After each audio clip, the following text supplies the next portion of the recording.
If someone tells you that they have depression, believe it. You don't have to be like, now what do we do? Just fucking believe it. Because if they're going to make a decision, they might go to you.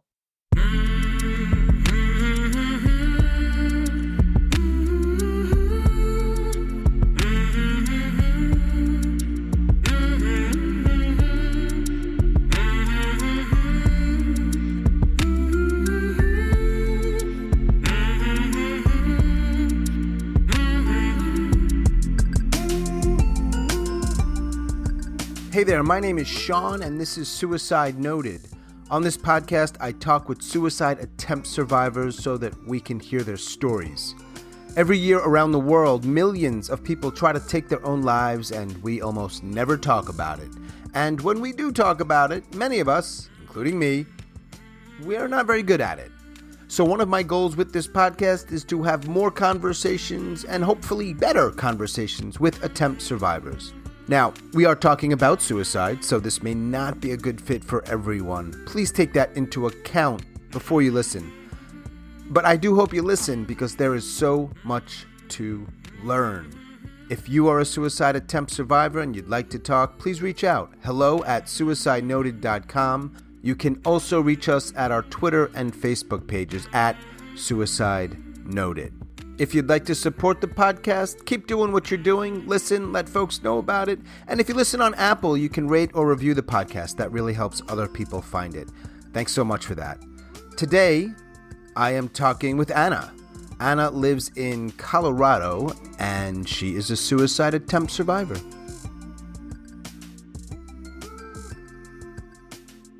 My story is a little bit funny in that everyone's story is a little funny, but I was really young when I first tried this. I was like 11 or 12, and I didn't even know that what I was doing, outside of being like religiously sinful and wrong in that sense, I didn't really even have the weight. You know, you're 11 or 12. I really didn't know what the consequences of what I was trying were doing.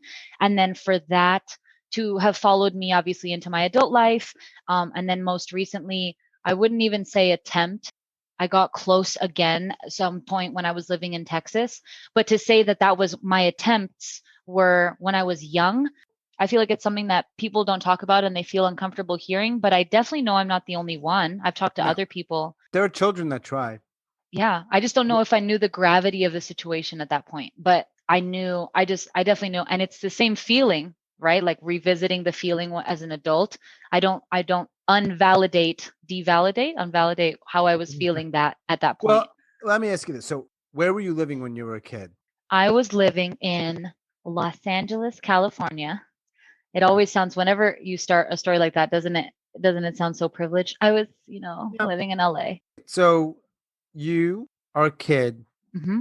and at some point you thought about it, or you also acted on that? And if so, Acted on was it. that once or twice? Like, give me a little overview of that whole thing. Yes, definitely. So I was a kid living in Los Angeles, Yeah. and I was really, really sad. I wouldn't even call it depressed then because I didn't even know that word existed. And I was raised in a moderately Catholic household, so that when this idea came to my head that, oh my gosh, if ending your life is a sin, what if you pray for it, right? Like, can I pray hard enough and like just one day God strikes me down? So I was trying that, didn't work out. And so I started looking at this, world of internet, right? And so I started looking at, ways to die. How old were you, by the way, at this time, más o menos? Más o menos 11 years old, right? So I think 11 years old. 11 Okay. or 10, just like middle school, the Yeah. worst years of everyone's life. Before middle school. Yeah. Tough years. And I thought I was struggling a lot with the concept of feeling this and feeling so alone about it, because in middle school, the goal, right, is to come off as cool and collected and friendly and adult and understanding. And in the meantime, I was coming home every day going, I am so devastated by everything, right? So I was really focused on world suffering, right? So maybe the chapter just before this was, oh, I'm going to change the world, into, I can't change the world. I can't stop. There are people that are starving, that are being attacked, harassed, tortured right now. Just like the craziest Right things now. right now. Right now. And again, Yes. Yeah. and And again. again, well done. Yes. That's But right. Yeah, that just took me into your brain a moment where I'm like, all right, me and Anna have something in common there. Because I'm like, and again, right now. yes, always, always. And and tenfold, right? It's not just one person, it happens all the time. And All the time. and Same with Anna. Same with suicide attempts, and suicides. You do yeah. the math, and we don't need to do the math, but I've talked about it on this podcast, and Mhm. we don't see it almost ever, often. Often, exactly. How many is it per second? Do you know? Or I like, don't know how many it is per second, and the reality is, this is a rabbit hole, and I don't want to go down, but it's yeah, kind of hard to gauge a suicide attempt sometimes. Is it a suicide attempt when you overdose? We don't yeah, know. There's yeah, a lot of situations where you don't really know. They're not as mhm, clear as the person jumped from a bridge, right? right. Regardless, there's a lot of people. We know there's a lot of people in a lot of pain, and some of Hmm. them take this route or try. Hmm. So, all right. So you're 11. Yeah, I was really young. And the first attempt, I would say, and I'm going to call this a not physical attempt, but the first time I really knew I wanted to die. And again, I was really religious at the time. My friends all went to Century City, to the mall. They all went to the movies. Everyone was walking around like laughing the whole time. And the whole time I couldn't stop thinking, like, this doesn't mean anything. Nothing. This sucks. Like, none of these people are my friends. They don't really care what's actually going on in my mind. The movie was whatever. They were disrespectful to the people in the movie theater. These people, like, this is all like, what's the point of being a young adult? There's no growth. There's no development. And furthermore, we're in this like huge capitalistic mall walking around, pretending to be adults. Like, and the idea that it would just become that one day, like, oh, and then one day I'll become the adult that walks through the mall, oh, at least I can walk into it just seemed so boring. And so I got picked up, of course, by my mother, and then I went home and I was sitting in my room, which it's important to note because it allowed me to do a lot of things independently, was like a separate floor from the rest of my family's home. So I lived on the bottom floor, and it was a funny situation where they all lived upstairs on this property. And so I go to my room and I start looking around. There's objects, there's things, and nothing. I don't find a meaning outside of, I know there's a God, right? And like, I'm like, well, okay, so let's have this conversation. And like tears streaming down, begging, I've been good my whole life. I've never done anything wrong. I thought I was going to be a saint one day. Like, that's the brainwashing that I was involved in, to then say nothing, none of this matters. Like, please just strike me down. Isn't that a thing? Like, don't people ask for this? Don't.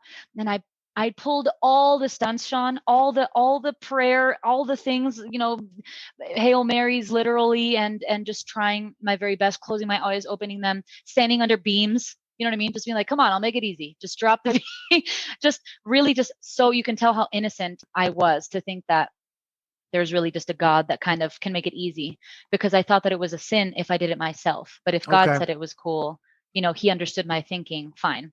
Fortunately, right? Unfortunately for my brain at the time, I woke up the next morning, I wasn't dead. So that's when I started going, okay, let's figure this out. I can do it myself. Obviously, God didn't send me any signs that what I was asking for was wrong either. So let's traverse into this territory. And there was a movie, and I'm sure afterwards, or maybe you can put it in the show notes, about a place where everyone that commits suicide goes. Really an amazing movie. Obviously, I was a kid, so I wasn't going to do anything painful because I was still scared. Do you know what I mean?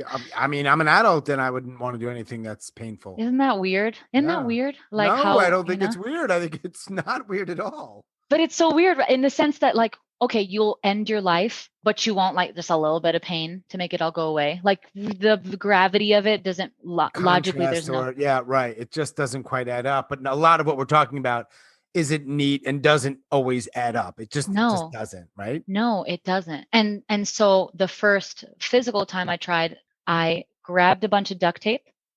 I found like the quietest corner in the house. It happened to be my parents' closet, and it's an important detail because I get in there and I start wrapping everything, right? Just like wrap, wrap, wrap. Okay, wrap. Next is this. Then my mouth, leaving my nose out so that I could breathe while I was finishing everything else. I wrapped my hands wrapped everything possible, and then I covered my nose, right? So this is like how little I was. My tool was a duct tape. My goal was to suffocate.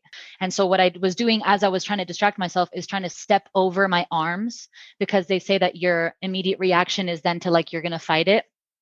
And so I was trying to step over my arms, and I got to the point where I'm like, yes, I'm perfect. I'm in this position, starting to lose air. This is great. And I was excited. I wasn't scared. I wasn't even crying. I was just like, oh, thank God, or thank whatever myself at this point. Thanks God didn't do anything. And then this is how much of a nerd I was. I knew at the time, if you started losing consciousness, that you could regain consciousness. And so I did it once where I was like, oh, wow, that was kind of a little dark. But when I came to, I was like, oh my God, I'm in my parents' closet. How much of an asshole am I that my parents are going to come home from work or Yeah. wherever it was, and they're going to find their dead daughter in their closet? Correct. And like, I knew that I would turn blue and or purple or something. Like, do you know what I mean? What the heck? And so immediately I started kind of fighting this. My little wrists were small enough that I was able to find one of my mom's hangers, and like fighting my own will to this. Okay, I got it off. I was able to get out of that one, not upset at myself for attempting, but really for having done this in a way that it would have just been so graphic. Like for my parent, like I don't know what I was thinking. So the parents, neither of them ever find out what you did. Not until I was an adult. I told them later when I was an adult. I told them everything when I was an adult. I Okay. was like, yeah, you guys should know what you did. Right, But sure.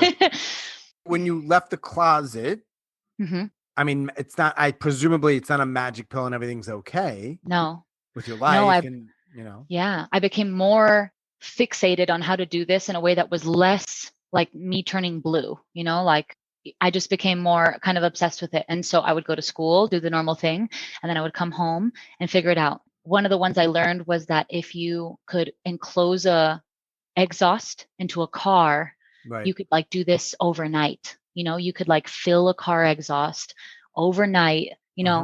So I spent a few days into the garage. Again, my room was on the bottom floor, hence parallel to the garage, and my parents were upstairs. So I would spend all my free time just kind of being like, well, is this a hose? What does this do? And one day I thought, okay, so overnight I'm going to start my dad's car, a Jaguar. So it was so dramatic. It would have been so dramatic. Anna. Yeah. And I tested it a few times, like starting it. Okay, no one woke up. And so I did that, and I found just like a regular, I don't even know what kind of, like a pool tube or something, like where I like fixed it, put it in the window. But again, I was a kid, so I didn't know that you had to like seal the window. You didn't have to, so I started late at night, and I'm like, I'm a genius. I'm a genius. I'm just gonna sit in this passenger seat.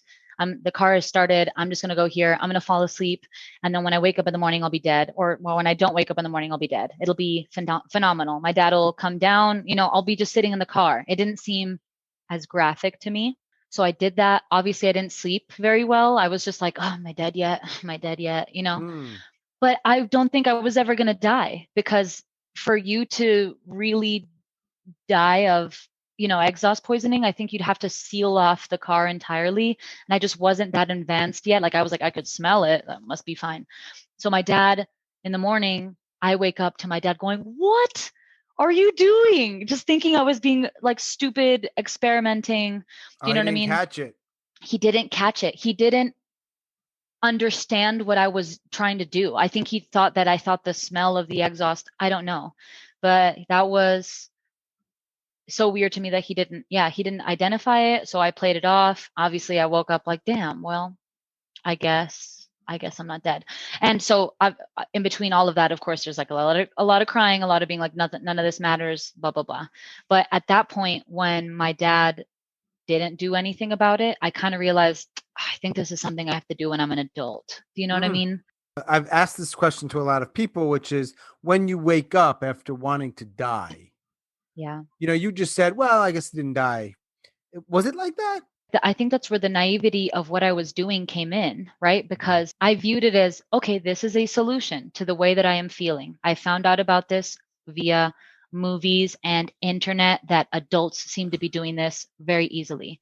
And so when I woke up, right, and I wasn't dead, and my dad is just standing there like, you're such an idiot. What are you doing? I didn't think like, yeah, I mean, obviously I was disappointed in the fact that I had to go on another day and try it again, but I really did come to a quick resolve that the issues are my parents coming into this. Do you know what I mean? I couldn't think of a way. I didn't have a pool anymore. I couldn't think of a way of dying without them getting in the way. And I mean, it sounds so sinister that way, without them meddling my plans. But really, I was so young that they were my only life, my brother and my parents. And so I wasn't disappointed in not being dead as much as I was. My planning was off. Do you know what I mean? And so that really, I think, got buried. I didn't think about it for a really long time. I went through life. And then in high school, I did a project on teenage depression or something. And I found out that I was depressed, that I had, you know what I mean? That I had those things. And I was like, oh, that's suicidal ideation, right? Where I always would, close my eyes and be like, and still here. What'd you do once you figured, hey, I think I have this thing? I told my parents. I didn't tell them I had tried yet, but that I was praying to die at that point, and that I found out, like, based on this list, hey, mom and dad, and these books and whatever, like, I'm depressed. I think it's just a different time. They just didn't believe me at the time, or they didn't want to say it, like nothing. So that sucked. But also, I think part of why I wanted to die, like when I was younger, is I didn't have that relationship with my parents. I didn't see them as parents so much as I saw them as people raising me. Do you know? Now as an adult, I talk to them and they're always like, yeah, you were always weird about our relationship. Like, I'm not going to the party because you're my friend, not because you're my parent. Like, no, I'm your parent. And, right. And so when they told me that, I just thought they just don't understand. One thing that you shared, that it's like, I'm gonna just to break off for a moment. When someone tells you they're depressed, believe them. Always. Even if they're not telling the truth, even in the unlikely event they are exaggerating or they're, quote, doing it for attention, you're way better off believing them than not. I'm not a parent, and I'm sure it's beyond frustrating, and there's all sorts of moving parts. Fucking believe them, man. They definitely should have, because I think that they could have nipped a lot of adult problems that I had in the butt at that time. I didn't even know if what I was feeling was valid, other than like this book. Does it mean that everyone feels this and no one, you know what I mean? Absolutely. I was so young. I was, think about it, like a high school project, 17 years old. And I had told them, yeah, when I was in middle school, I wanted to die. Oh, Anita, please, everyone gets sad. No, I don't think everyone gets that sad. And maybe they do, but do they really? Does everyone have to go through this? My brother is, for example, someone who, he and I are very close in age. And so the way he feels about how they react the same way, and the way I feel about things, shows you 100% the opposite consequences that can happen, right? So now they have a daughter who's just like, fuck it, I'm just going to tell you everything. I'm just going to open my world up to you. You don't have to believe it. That's my experience, and I validate it on my own. Versus this kid, my brother didn't have that. So now he's a reserved, quiet person. He's very, you know what I mean? Like you can tell that he's hurting. And when I talk about, like, yeah, I'm hurting, but I saw a therapist, my own brother doesn't, he's like, put that away, put that, you're being too emotional, you're being too whatever it might be. And it's just like, wow, you don't have to, just because our parents did that, just because the people in your life don't validate your experiences doesn't mean you have to act on them or not, right? But I don't know. I think a big part of it is how you react to things, right? I got lucky that my reactions just happened to be beneficial down the line. But yeah. They could have fucked me over really, really bad, Where are you from, Anna? Where's your family from? My family's from Argentina. Are you Argentinian? Yes. Yeah. I just so the audience knows, I met Anna. We were both living in Buenos Aires, Argentina. We connected on a project, and we reconnected several years later. But Anna, I didn't know, it makes sense now, but I didn't know you were Argentinian. Mm-hmm. I just thought you were like me, like some American chick or dude going down there and just, living life for a little bit. But you actually have family there. Yeah. Part of the reason I went to live there was because I wanted to see if I felt anything about my Argentine roots and my family. Newsflash, family doesn't mean anything, right? For people. Like, I went to Argentina and I didn't find what I was looking for, but I found a lot of myself, and I found a lot of autonomy and a lot of independence, and a huge part of just like being able to find contentment in my day-to-day came from that experience where I spent the first 6 months in Argentina going, this is bullshit. Like, I am not happy here. I don't like the culture. I feel like an outsider in my own family. But then the second half is where you met me, where I started looking at Craigslist posts, events, Facebook events, Sure. traveling to different parts of the country. And, you don't have to wait for somebody to say, go try something, I don't know. It came from myself. So that was really good. But yeah, my parents were definitely not privy to the idea, even though living in Argentina, I found out everyone on my dad's side of the family has major depression, Yeah.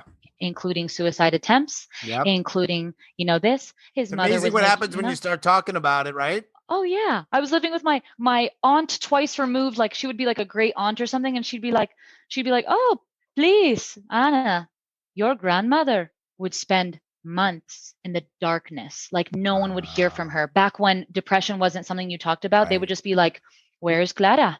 Just, I don't know, she must be at home doing that thing, quietly sulking." When you were going through this first 11, 12 years old, that time, Hmm. did you think you were going to go to heaven? Whoa, that's a good question. Because you said you were talking about God and Yeah. Catholicism, and you brought up God a few times. Like, Hmm. did you think it was just, you're done, I want out, or I want out of this, but hey, I go up there, that looks good? Oh, that is a great question, because I think I thought I was good enough that, like, God would make an exception for me, Mm-hmm. because I was really, really good, really, really good. And like, I remember like struggling to, like, there would be, in Catholic world, they say temptation, right? And in real world, we just say exploring humanity, right? Like, I Sure. would want, I'd look at a boy and be like, he's cute. What an impure thought. I'm going to go to confess to the priest. And that, I was that So I kid. had that sort of never-ending internal angst. Yeah. Oh, sure. Praying at night, doing the whole rosary, just to be able to get some, brownie points. I felt identified, but also like, yeah, I thought maybe I had an exception, because I didn't know that this was something that happened. I thought that I was like unique in that, you're 11 in a sheltered community. Who's going to talk to about this with you? I mean, they should, right? This is why talking about stuff at a young age to people is really, really important. But I didn't know. No one had told me about any of this stuff. So I thought, I'm just asking for something out of the norm. I'm going to die. And then the adult movies about people killing themselves, they're always kind of people with messed up lives, Well, they are messed up. That's why they're killing themselves. Yeah, they That's don't why, typically show it the way it kind of is, or at least they give those. There's a lot of movies, right? yeah, It's like a tiny percentage. You're not really reflecting most yeah, of what's going on out there. exactly. When most of the time it's just a regularly functioning human being with internal dialogue that succumbs in a logical, I think it's logical sometimes, like a logical solution to a problem, and the problem is life. Like, done. Like, Okay, I'm that's pro a you. great question, because a lot of people would push back and say, "No, I think the way you think." But there are people that would say, Hmm. if you're thinking about ending your life, or if you Hmm. attempt to end your life, by definition, you're ill. Yeah, I don't agree.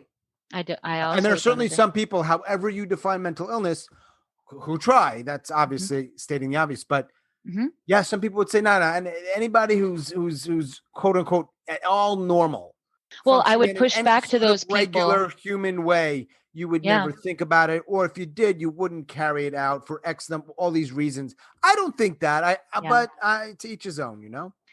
I would ask those people, well, what do they think about euthanasia in moments of chronic illness or or incumbent death? Like, right, I'm pro that, right? If I find out that I'm whatever, so incapacitated and in so much excruciating pain that it'll be chronic for the rest of my, who knows how long that is, a week, a month, God forbid it's a year of just being on some ventilator. For some people, yeah, you can find meaning, contentment, and joy Sure. in that. And I'm happy for those people. But for other people, I do think that they have a right to be like, nah, bruh, I was an athlete. I'm out. Like, Whatever it whatever, is. Yeah, whatever it whatever it is. is. You get to decide, don't you? You do, but so I feel like people would maybe be a little more open to the idea, well, she was in pain. Well, you don't know the angst that someone goes through mentally. That's the point. You You never don't, know. You never know. you don't What know. did Mm. you ultimately, and you've mentioned therapy. So at what point did you first go to therapy? In college, Okay. in my senior year, I thought it was just too much. There was just too much going on. Like, you have to be educated, you have to be energized, you have to be extroverted and open and also ambitious about your future, while also managing your emotions, your hormones, your social life, your family life, all of this stuff. And if you excel in all of those, what are you? You know what I mean? You're like, it feels like you're a crepe, right? I always describe it that way. Like I feel like a crepe sometimes, where it's like, ooh, that's so pretty and delicious and this and that. But really, you can't pull the crepe in any direction any much further or it'll tear.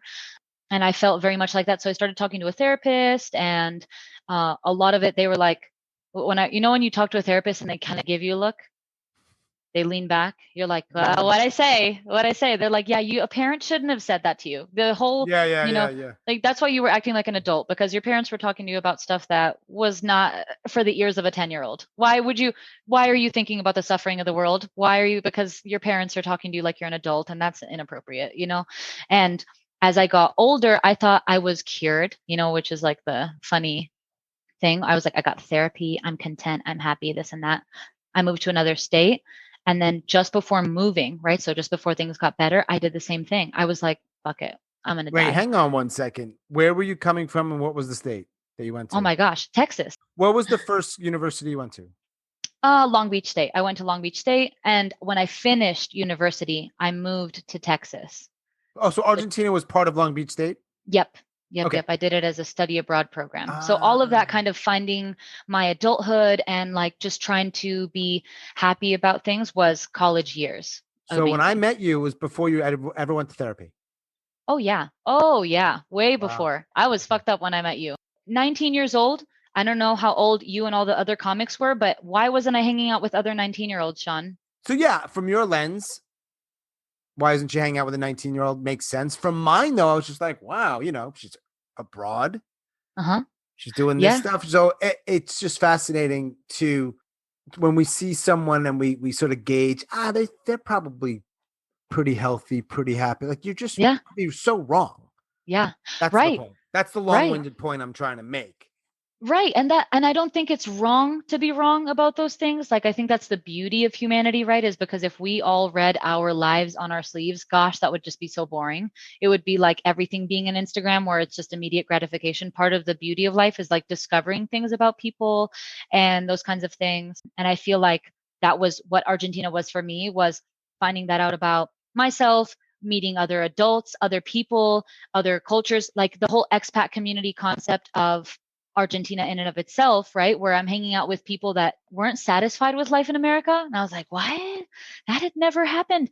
That had never happened in my whole life, right? And then the comedy was a level of comedy I'd never experienced, right? Do you remember Argentines? I think they all might be depressed, because there were a few of them that were making comedy about like either suicide attempts or pill popping or whatever it was. And I remember thinking totally like, wow, that makes perfect sense. Like why it's funny to me because it makes sense to me, When I finished college is when I thought, like I said, I thought it was like fine. I talked to a therapist in my last semester. Everything is fine. I'm going to try a new state.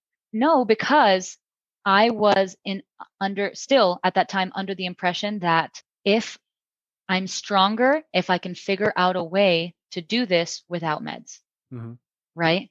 And so she kept saying like, you sound like you need some Xanax. And I was like, nope, I want to do this myself. And so they sent me to this like anxiety group with breathing techniques. And when I may be depressed, but I don't have anxiety like people have anxiety, because I was in an anxiety group where the girls would say like, I can't get on a bus because it's too crowded. Different kinds of anxiety, I think. Yeah. Yes. Certainly different levels, but different kinds. Yeah. For sure. But this group was the extreme levels where like it affects your like day-to-day life. And I, was trying to learn breathing techniques with these girls who, if they started breathing too much, they'd be like, well, it reminds me of the time that, you're like, wow, I don't have that. So it was put a lot into context of how different every brain is and how whatever. But that's the beauty of life, Sean, is how different we all are, because otherwise, can you imagine?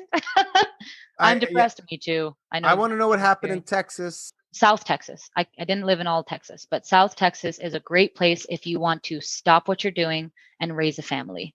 And there's schools and there's, the beach. Why'd you go there? My boyfriend was moving there. And so I wanted to try something new in my very Anna way. Like, I've lived in Argentina. I've lived in LA. I've lived in Long Beach. Let's try a different state. Let's try it. And so I chose South Texas to follow him over there. It's just the culture is so different in American wise, right? So like I'm a dreamer, a doer, an activist, a this and that, versus when you go there, the famous line is, "Oh, honey, bless your heart," Yeah. which is a short way of saying, "Bitch, sit down. God damn it. You're, like slow down." Or, where are you from? California. Of course you are. Of course you are. What city? LA. Yeah. Mm. And so all of a sudden I was this moniker for Los Angeles, California. I didn't like it there. I didn't like the opportunities there. I didn't like how my relationship was going. I didn't like my housing situation. All of it was really tough. And I think I was young, but also like living like an adult, right? I was paying my own rent. I was working my own jobs. I got fired from a job that I really loved, Sean. Like I was working with immigrants and I got fired because I was too happy. Like you can fire someone in Texas for anything. It's an at-will state. And a new manager came in and was just like, "Honey, sit down and you may as well wipe that smile off your face because it's not good news." What? What was the reasoning?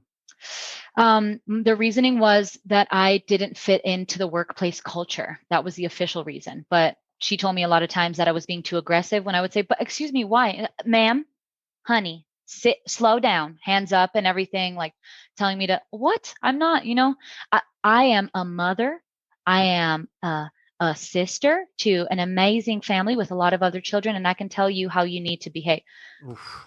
And I reported her for ageism. I reported her for this. She was a lawyer. And, I just remember this is so unfair, from being like little 12-year-old girl thinking of the importance of the world. I'm going to change the world. Okay, maybe I can't do anything. I want to kill myself. Not going to work. Let's grow. Let's get better. Let's find contentment. Let's be an activist. Let's, be energized about everything. And then to move somewhere that is the opposite of what everyone wants, put your head down and do your work. That's what people want, Sean. Like, I mean, not you were everywhere, but a lot of places. No, yeah, you're right. And you said you started ideating there? Oh, for sure. Oh, for sure. At that point, I was just like, man. And at the time, my boyfriend had guns, which I had never had access to before.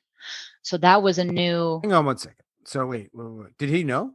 I think my partner had previous relationships where, in this case, the girl had like attempted because of a dispute that they had, like where they cut their own wrist, and he had said, "Oh, before I take you to the emergency room, you're going to stitch up your own arm." I mean, coming from a place where if you're not coming from depression, then like, oh my God, that makes sense. Where you're like, you're not going to do that again, honey. Like you stitch up your arm, and so when I had expressed it, I think I felt heard, and I thought that it was something that was happening. But obviously, over time, I realized that I wasn't being listened to, or you know what I mean. I don't think, in the same way with my parents, I don't think that I ever tell someone and go, "Help me." Like, what's my solution? I think a lot of people, right? You know how a lot of people, even on this podcast, talk about like how they did that. They told people, but it wasn't a big deciding factor of their attempt.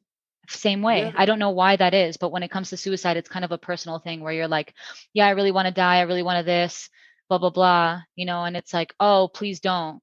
Okay. Like, What now? yeah. What's next? Right. Or let's feel better. Let's this, but maybe the situation doesn't go away. So you don't want that person to feel bad for trying to help you. Totally.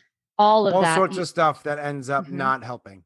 Sure. And again, I don't think it was ever something where I was like, "And I'm thinking about grabbing one of your guns and like blowing my head off." Like, obviously at that point, I think he's, cared about me enough that he would have probably grabbed all his guns and like put it somewhere. But I don't think I told him enough about that because I wanted the opportunity. Do you know what I mean? You Like take I'd it? go, one day I came home, I had had a long day, I'd worked really hard. I had talked to some girl about my future, and like when you're just like, "Ugh, it feels fake," I don't know. You talk about some future and you're like, it's bullshit. And so I came home, and a new component about adulthood is you can drink, right? And so I was drinking heavily that day. Like it was just What like were you drinking? I don't drink liquor, but at the time, all these details are so important. I was a sampler for liquor on like for my free time to try to make more money because I hated all my jobs in Texas. And that day I had, not to blame them, what's the one that Jack Daniels 47, the black bottle. So as I was giving people samples that day, having a great time, I was taking shots as well. Oh, please, like whatever. It was a great day. But when you have that conversation about your life and you have Jack Daniels in your veins, you know, you're your logic is so blown out of proportion. And so I was like, I'm going to do it. I'm going to blow my brains out, like, for sure. And I was even like Googling, like, what's the best way to do this quickly? Because I knew he actually had a buddy that had tried to blow his face off with a brain off with a shotgun, and he got his face instead of his skull. You know what I Right. mean? Don't get that wrong. Yeah. And that exactly. And there's a lot of cases of that, and that happens a lot. And so I don't want to do that. So I Talk was to looking it somebody up. on this. There's a young lady on this podcast Did a few that. months ago. Yeah. And Yep. yeah. And she's alive and she seems to be doing pretty well, but And that's the thing. They're major, happy. major Yep. irreversible things. Oh, sure. Sure. But you know how they come out? The one thing is that if you survive, generally they have an appreciation for life, which when you're trying to kill yourself, you don't want. Right. Do you know what I mean? I didn't Right. want a chance. I didn't want to be like, oh, and now I'm alive. I just have bad memory. I didn't want that. I wanted to die. Did you ever touch one of the guns? Oh, for sure. I picked them up. I tried to see the weight of it because I had, played around with guns like at a shooting range as a young kid, but I wanted to make sure like, okay, if I decide on this, I need to feel comfortable. Where are the bullets? Where's everything? Is it loaded? Is it not? Like I knew it. I can see, I still in my head, like remember where that was in the closet. It's like in the sock shelf of the closet, just available because it's Texas, you got to grab It's your gun if Texas. someone comes in, But on the day that you were drinking the Jack and you went Yep. back home, what were you saying about that day? Because that was a little different. I was drinking, and the important part is that I was having a good time and doing something very simple. And then when I came back down to reality, I talked to this random neighbor girl about our future, about life, about whatever, our relationships. And all of a sudden, it just seemed like pointless again. Like, I think that's the ultimate thing for me is every time I ideate, I'm like, gosh, it is just so meaningless. I find a lot of like excitement in the idea of like, what if you're in a history book? Okay, then that makes sense. You're like, wow, you did something enough that, they had to write about it. But if not, what? You're just living, working, paying taxes to buy stuff that you're just going to die and put in a box somewhere, and then someone else is going to have to throw it away. Insert, that reason here. And so that when I got home, I didn't pick up the gun yet because I was heading towards the closet just to be like, I have to figure out where can I do this? That they're like blood splatter and like whatever, like. And I think I was going to go for the gun in mouth towards middle of skull method, because I heard that if you go to your temple, you can miss the major parts, and again, you could just be like have terrible memory for the rest of your life. And I just wanted to just get it over with. Again, I think there's some of that element of like I didn't want to be in pain, whatever. Yeah. And I will advocate for this, and it changed my life forever. For the rest of my life, I called the National Suicide Hotline. Holy shit. And I called them and I said, hey, I'm going to kill myself. And they go, okay, great. On a scale of 1 to 10, 9, I don't know. I'm on the phone with you. So 9. Yeah, it's right. Yeah. Like, can we get to the part where you save my life, And they go, okay, great. Now let's just go over statistics. Have you been drinking? Shit. Well, yeah, and they're like, okay, are you angry? Yes, I'm irate. The whole conversation was like that. It wasn't anything about my emotions. It was so much more about like the statistics of why I could have found myself in that situation. And by the end of the call, and I had to go actually, my partner had shown up and was like, what are you doing? Right. But it was like, that was the on edge life that I was living, where when you're in that place with a relationship where everything is like, what are you doing? What are you saying? Like everything felt that way. So he sees me outside on the phone. What are you doing? And I'm okay, hold on. I'll be inside in a second. And the person goes, hey, I hear you have to go. Before you leave, scale of 1 to 10, 5. And they're like, Yep. excellent. So now just keep doing that, keep running through these numbers. I've been drinking. I'm irate. I'm this, I'm that, you don't have to change the number. Just know that it can go down. And that was phenomenal. I just use that in my life all the time now. Before ever doing anything, I run through those kind of like, what have you been doing? Are you upset? Have you been drinking? Whatever. I recommend it. Every single person should call them and just cause they don't have to change your mind, but it's just like, okay, if you're going to die, it better be for a good reason, not for just some statistic, I feel like now, but do it for a good reason. Do it like people are like, damn, yeah, that makes sense. She, versus she was drinking. She was 0 to mad. 10, 0 to 10. Yep. 0, no chance, 10, definite.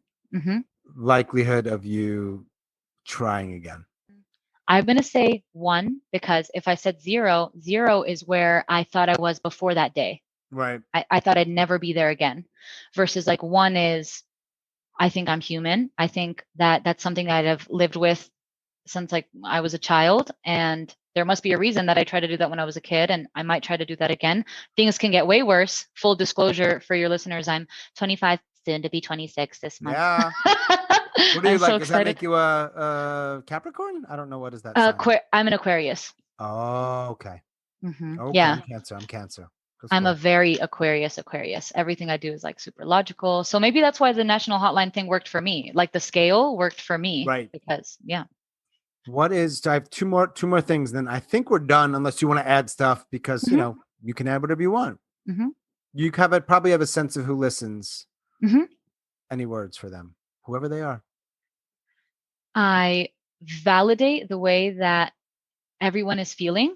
I think that the most beautiful word that I ever know is sonder, which is the idea that we all go about our lives, and at the same time, everyone else is going on about their lives, not just their lives, right? The experiences therein, right? So their thoughts, their emotions, every single person feels as emotionally full and complex as you do, as I do, as we do, right? So like sonder, yeah, it's the awareness of other people's thoughts, right?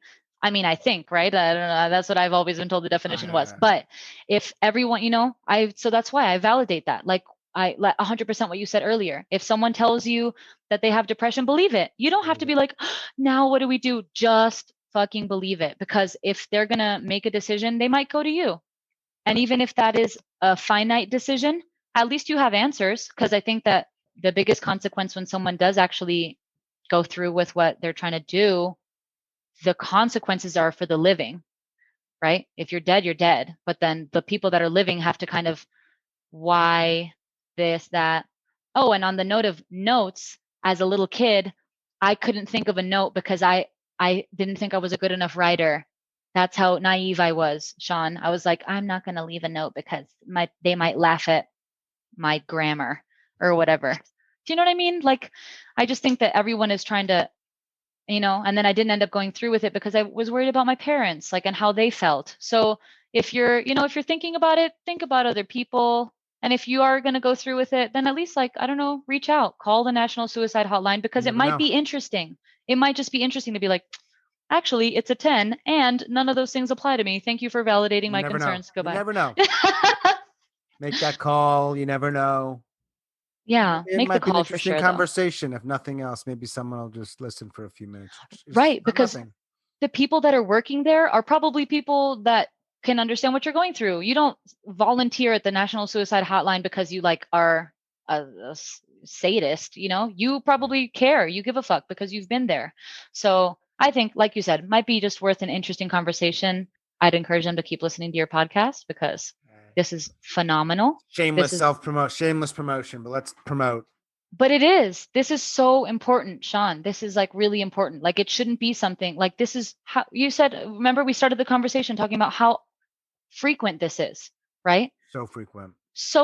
And we talk about, not even including, marginalized communities and people where this happens just proportionately to them. Just like the fact that there are even communities that this happens more of than not is weird, that as like a regular walking, talking, breathing human, you have to feel weird about talking about it. So talk about it, like, I think this is great.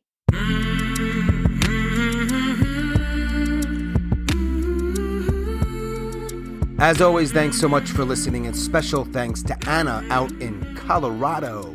If you are a suicide attempt survivor and you'd like to share your story, I'd love to talk. Please email us, hello@suicidenoted.com. You can message us on our Facebook and Twitter pages as well. We really appreciate you listening and all of your support. Stay strong. Do the very best you can. I'll talk to you soon.